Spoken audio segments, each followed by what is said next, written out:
રાજકોટમાં પ્રધાનમંત્રી જન આરોગ્ય યોજના હેઠળ રાજ્યની 300 જેટલી ખાનગી હોસ્પિટલનું સરકાર પાસેથી પેમેન્ટ બાકી હોવાનું ફરિયાદને લઈને રાજકોટ શહેર જિલ્લાની હોસ્પિટલના ડોક્ટર્સ દ્વારા કલેક્ટરને રજૂઆત કરવામાં આવી।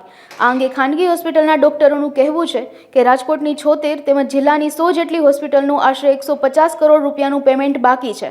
છેલ્લા 2 વર્ષના રૂપિયા 370 કરોડથી વધુ રકમનું પેમેન્ટ બાકી રહેતા ડોક્ટર્સ એકઠા થયા, જેને લઈ પ્રધાનમંત્રી જન આરોગ્ય યોજના બંધ કરી દેવી પડે તેવી સ્થિતિ સર્જાઈ છે।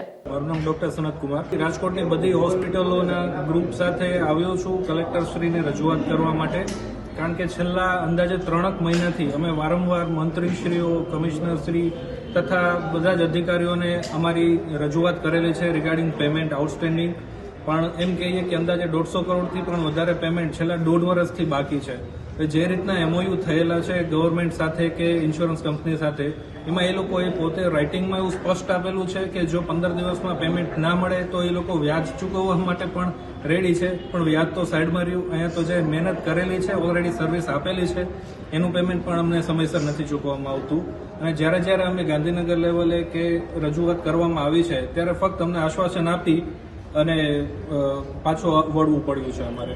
PMJ યોજના હેઠળ દર્દીઓને જે 5 લાખ 10 લાખની જે સુવિધા આપવામાં આવી છે, આમાં બધા જ ક્રિટિકલ કેરના જેમ કે કાર્ડિયાક છે, ડાયાલિસિસ છે અને બીજા અન્ય રોગોનો, કેન્સરના રોગોનો પણ સમાવેશ કરવામાં આવેલો છે। જ્યારે પેશન્ટનું રજીસ્ટ્રેશન થાય ત્યારે પેશન્ટને એક મેસેજ આવે કે તમારું એટલા રૂપિયાનું બુકિંગ થયું છે, એ પેશન્ટને બી ખબર પડે કે એના કાર્ડમાંથી એટલો અમાઉન્ટ છે બુક થયેલું છે અને જેનો મેસેજ હોસ્પિટલને પણ આવી જતો હોય છે। પરંતુ જ્યારે આ 6-8 મહિના પછી જ્યારે અમે એની અપડેટ લઈએ ત્યારે એ પેમેન્ટ અમને સમયસર મળતું નથી અને મળે છે તો કોઈને કોઈ કારણોસર એમાંથી કપાત કરી લેવામાં આવે છે, જેનું રીઝન અમે પૂછીએ તો એનું રીઝન સ્પષ્ટપણે જણાવવામાં આવતું નથી। આ જે યોજના છે ગરીબો માટે બહુ જ સારી યોજના છે। આપણા જે પ્રધાનમંત્રીશ્રીએ જે લોન્ચ કરેલી હતી, અમે ઇન્ટેન્શનલી કોઈ બી એવું નથી ઈચ્છતા કે આ યોજના બંધ થાય, પરંતુ ફક્ત એટલું જ કહેવાનું કે જ્યારે હોસ્પિટલને પોતાને પણ સર્વાઈવ કરવા માટે એક ભંડોળની જરૂર પડે છે।